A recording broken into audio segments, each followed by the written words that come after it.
5 wizards were sent to Middle-earth, each with their own mission, their own path. But what if they had stood together? What if Gandalf, Saruman, Radagast, and the mysterious blue wizards came together in the final hours of the War of the Ring? Could their united power have reshaped the fate of Middle-earth? Beyond the veil of myth and legend, the Istari, known to the free peoples of Middle-earth as wizards, stand as enigmatic figures cloaked in mystery and purpose. In the Unfinished Tales, Tolkien reveals that the Istari were Maya, divine spirits sent by the Valar, the stewards of Arda, to combat the rising darkness of Sauron. Clad in the guise of old men, they were not permitted to wield their full power openly. Instead, their task was one of guidance, not domination. The wizards were bound by humility, a restraint that set them apart from Sauron, who also began as a Maya but fell into corruption. Unlike him, the Istari were tasked to inspire and unite. Their task was rather to advise and persuade men and elves to good, and to seek to unite in love and understanding all those whom Sauron, should he come again, would endeavour to dominate and corrupt.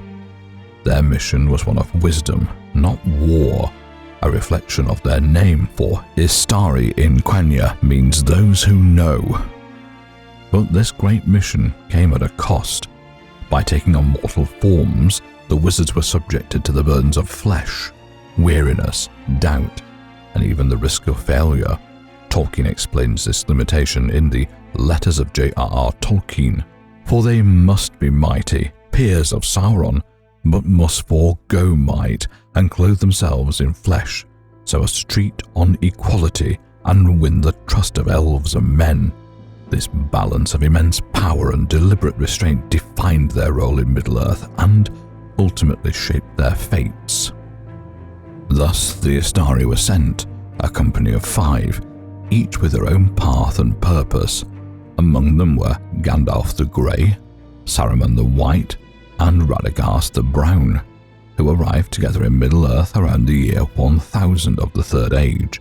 They disembarked at the Grey Havens, where they were greeted by Círdan the Shipwright, the ancient elf who foresaw their true natures and missions. Of Gandalf, Círdan declared, but Círdan from their first meeting at the Grey Havens divined in him the greatest spirit and the wisest, and he gave to his keeping the third ring, Narya the Red. Unfinished Tales. Though Gandalf appeared the least in stature, his humility and wisdom marked him as the true heart of the Istari's mission. Saruman the White, chosen as the leader of the Order, was the first to step ashore. Tasked with mastering the knowledge of Sauron's devices, he carried great promise. Yet, as the years passed, his pride and ambition grew, leading him down a path of treachery that would shatter the unity of the Istari. His jealousy toward Gandalf, kindled even at the Grey Havens, became the seed of his eventual betrayal.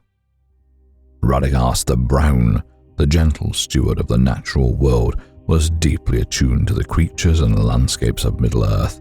Though his role was meant to be one of harmony and guidance, his love for nature often distracted him from the broader war against Sauron, leaving his contribution to the great struggle diminished. Most mysterious of all were the Blue Wizards, Alatar and Palando, who were the first to set foot in Middle-earth.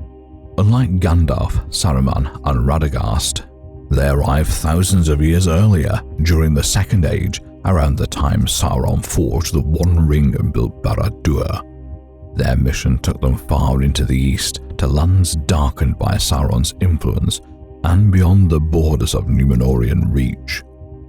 Tolkien's initial writings painted a dark and ambiguous picture of their fate. The Blue Wizards, tasked with sowing rebellion and disarray among Sauron's forces, might have failed in their mission. In Unfinished Tales, he hints at their potential fall, whether they remained in the east pursuing there the purposes for which they were sent, or perished, as some hold, were ensnared by Sauron and became his servants, and is not now known. If they succumbed to the shadow, The blue wizards could have become servants of the very evil they were sent to oppose, their actions compounding the suffering of those they sought to aid. Yet in Tolkien's later musings, a different vision emerged, one where the blue wizards succeeded, their efforts unseen but vital to the resistance against Sauron. In the peoples of Middle-earth, Tolkien reimagines their role. They must have had a very great influence on the history of the Second Age and Third Age in weakening and disarraying the forces of the East. In this vision, Lotr and Pallando became unsung heroes, their quiet rebellion ensuring that Sauron's forces in the East could not unite to overwhelm the West. It is among these shadows, between their potential failure and their hidden triumph, that our alternate scenario begins, a tale of what might have been if the Istari had stood together, united in the War of the Ring. Far in the east, where the lands sweltered under the distant flame of Sauron's gaze, the blue wizards, Lotr and Pallando, had spent centuries kindling the sparks of rebellion.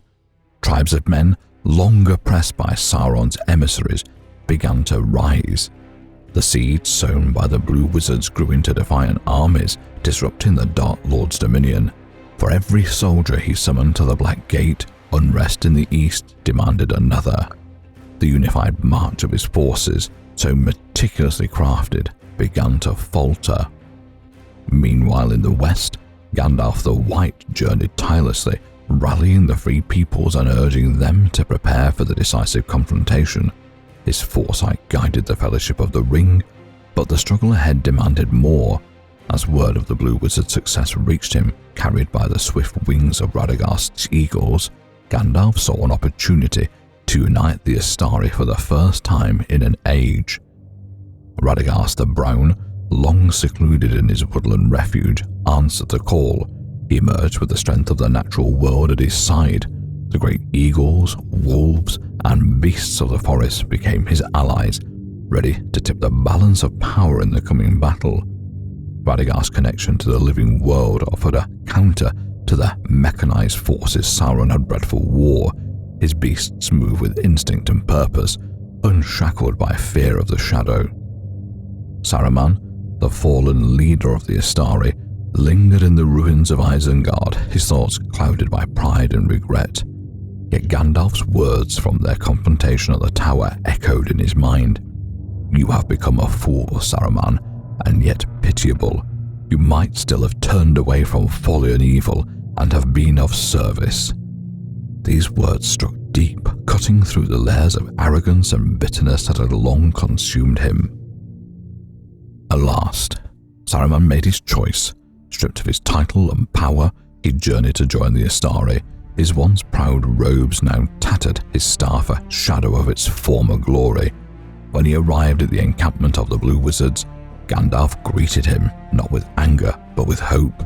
Though trust would take time to rebuild, Saruman's vast knowledge of Sauron's devices proved invaluable to their plans.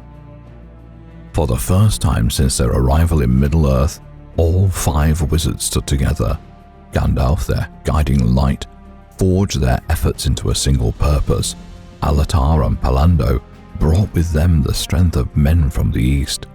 Radagast summoned the fury of the natural world. Saruman, humbled but unbroken, offered his intellect and mastery of strategy. Together, they devised a plan to strike at the heart of Mordor. The free peoples would march on the Black Gate, drawing Sauron's attention. Meanwhile, the Istari would unleash a coordinated assault, severing Sauron's hold over his armies and ensuring Frodo and Sam's path to Mount Doom remained unguarded. As the armies of Gondor, Rohan, and their allies clashed with the forces of Mordor at the Black Gate, chaos erupted within Sauron's ranks. From the east, the blue wizards led their forces in a surprise attack, their banners of rebellion casting doubt among Sauron's allies. Radagast, riding a great eagle, unleashed the fury of nature. Wolves and bears charged into the fray, breaking the lines of orcs and trolls. Even the mighty Oliphants turned against their masters, trampling Mordor's legions underfoot. Saruman, stationed at a hidden vantage point, used his knowledge of Sauron's mechanisms to sabotage key strongholds, collapsing supply lines and sowing confusion.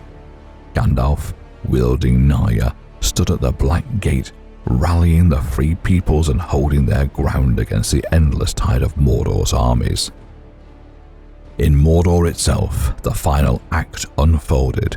The combined efforts of the Istari had drawn Sauron's eye, blinding him to the true threat. Frodo and Sam, guided by the faint glimmer of hope, climbed Mount Doom. As the One Ring fell into the fires, the Dark Lord's power shattered. The eye of Sauron, once unyielding in its vigilance, faltered, and the shadow over Middle-earth lifted. When the battle ended, the Istari stood victorious, their unity a testament to the Valar's purpose. Sauron was defeated, not by might alone, but by the wisdom and collaboration of those sent to guide Middle-earth. Saruman, though marked by his treachery, found redemption in aiding the cause. Radagast, once reclusive, emerged as a symbol of harmony between nature and civilization. The Blue Wizards, long absent, returned as heroes, their deeds shaping the histories of both East and West. As for Gandalf, his work was complete. The Istari, once fractured, had fulfilled their purpose. United, they ensured that Middle-earth would never again bow to the shadow of the Dark Lord. Their victory became a legend, a tale of hope and redemption etched into the memory of Arda. The tale of the Istari is one of potential and limitation, of great power balanced by mortal weakness. In the world Tolkien created, their paths diverged, some to wisdom, some to folly. But in our alternate vision, their unity became the force that turned the tide against Sauron, ensuring Middle-earth's survival and redemption. What do you think? Could the combined strength of the wizards have changed the fate of Middle-earth? Or do you believe Tolkien's vision of scattered paths and imperfect choices rings truer to the heart of his story? Let us know in the comments below, and don't forget to like, share, and subscribe for more journeys through the realms of Middle-earth. Until next time, may the stars shine upon your faces.